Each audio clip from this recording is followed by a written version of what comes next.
You guys might be wondering how security analysts respond to incidents in cybersecurity.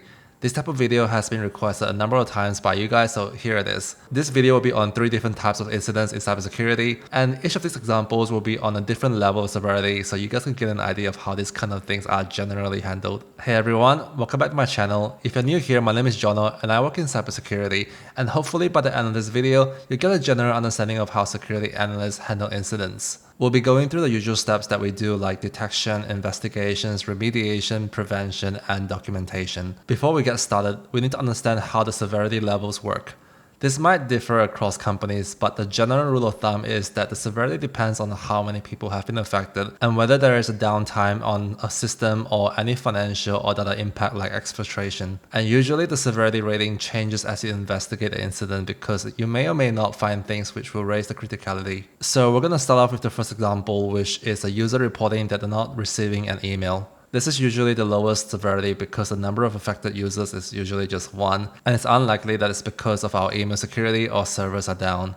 Usually the first step is detection, but this wouldn't really apply in this example because you can't really detect whether a user is supposed to be receiving an email. So moving on to the next step, which is investigation. During this stage, we need to gather basic information like the sender and the recipient emails, what the email should be about, and the rough time frame they were expecting this email to come through. Once we have all this information, we need to go on our email security system and check on the email traffic. Let's say for this example, we do see an email that has been blocked from being sent to the user.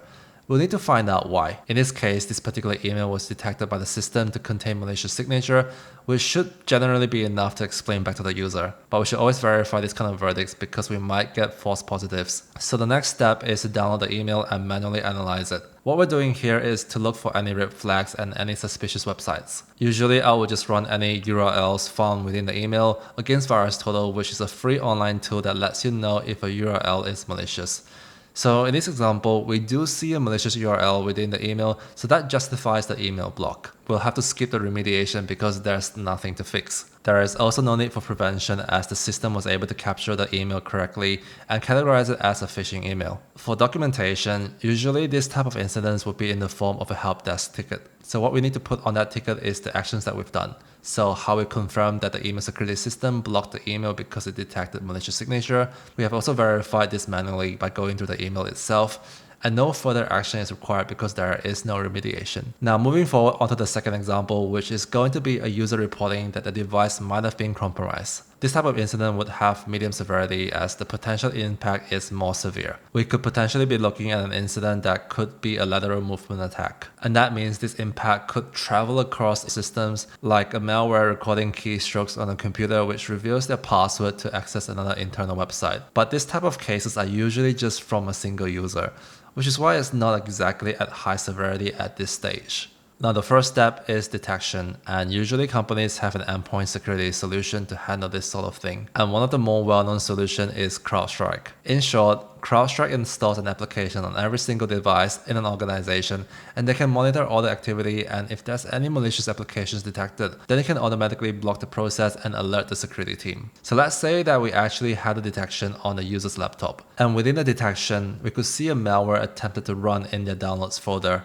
This would prompt an investigation to look into the user's web browser history to see if they downloaded the software and what website they downloaded from. The next thing we need to check is to see if the software actually executed. For those that don't know, a malware will only work if it has been executed. So if you downloaded a malware and you didn't actually open it, it wouldn't trigger the malicious payload. Now usually for remediation, the endpoint security solution will automatically terminate the process if it detects a malicious signature from the software. It would also quarantine the software so the user won't be able to try work around it. So generally, you don't really have to do anything on the machine side of things. But since the malware was downloaded from a website, we still need to block the website on our web security. As an extra precaution, we always reset the user's password just in case. Now we need to work on prevention, which is going to be on the user's side. Generally, for software that are not in the safe list for a company, this would be classified as a non-standard software. So users would need to submit a request to the security team for review. That way, we're also able to verify and do our due diligence on the software. For documentation, This would also be in the form of a help desk ticket. So same as before, we need to say things like a detection was triggered on this device, in which the endpoint security solution was able to terminate the malware, which prevented any further compromise. We also conducted a block on the website on our web security and a password reset on the user.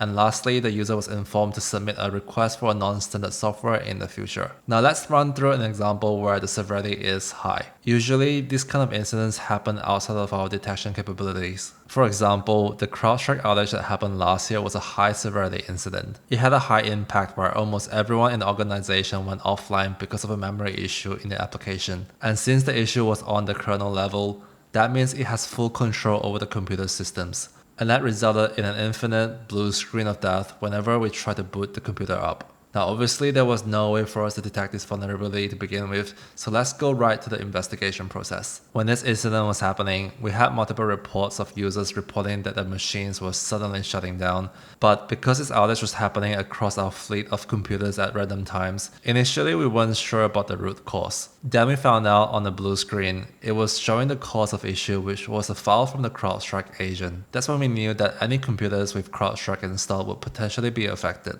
And that's like almost 99% of the computers we have. We were definitely affected heavily by this, and from memory, I think the first thing we did was to back up everything important like our servers, and for those computers who hasn't been affected, we quickly disconnected from the internet just in case. But for the machines that went offline, the next thing we had to figure out was remediation.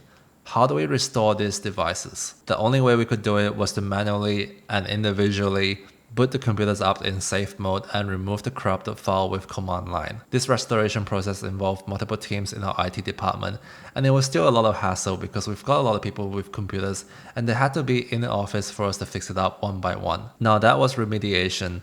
We need to talk about prevention. If you guys didn't know, CrowdStrike pushed out a special type of update to the agents without the need for a schedule or a restart. Usually to prevent issues like this, we always go for N-2 for the versions. So for example, if the newest version is version 5, then in our production environment would be version 3. Unfortunately for these cases, there's not much we could have done as the error is on the CrowdStrike side. They've mentioned that as a prevention on their side, updates will be tested a lot more and pushed out in a lot more stages. So I guess if this were to happen again, then this would allow them to have a delayed impact and better damage control. Anyway, for documentation, it will also come in the form of a ticket where we can put in all the details of what happened, what we investigated, what actions we did for remediation and prevention. So that's pretty much the 3 types of incidents from low, medium to high severity in general. Hope you guys have a better understanding of how the process works from start to finish. Thanks for watching.